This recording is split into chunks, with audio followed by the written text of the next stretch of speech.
Good morning বন্ধুসকল, কি খবৰ আপোনালোকৰ? আশা কৰোঁ সকলো ভালে আছে। এয়া মায়ে বহি আছে এনেকৈ ৰ'দত, মানে এইখিনিত ৰ'দ পৰে সেইকাৰণে বহি আছে।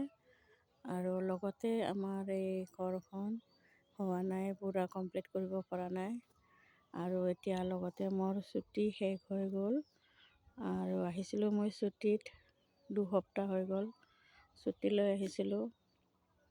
তো এতিয়া মোৰ ছুটী শেষ হৈ গ'ল, অহা শুক্ৰবাৰে যামগৈ।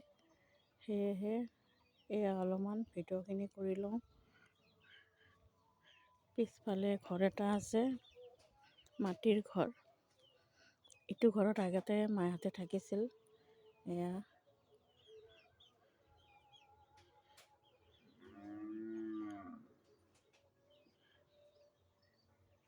এয়া হৈছে পথাৰখন, আৰু ধুনীয়াকৈ ৰ'দ পৰে, পূৰা খোলা মেলা। এই বেৰাবিলাকো দিব পৰা নাই, নহ'লে বাবা গণেশ আহি থাকে, ভয়ো লাগে অকণমান।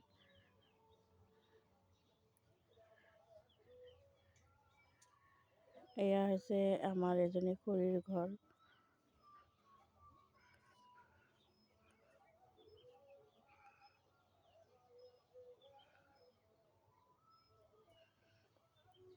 আপোনালোকৰ কাৰোবাৰ এনেকৈ পথাৰ আছে নেকি ঘৰৰ সন্মুখত? জনাবচোন।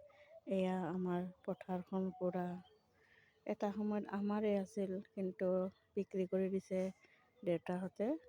আৰু এয়া হৈছে তুলসীৰ গাছ, এইবিলাক বহুত তুলসীৰ গাছ হৈছে। এয়া হৈছে ভোট জলকীয়া।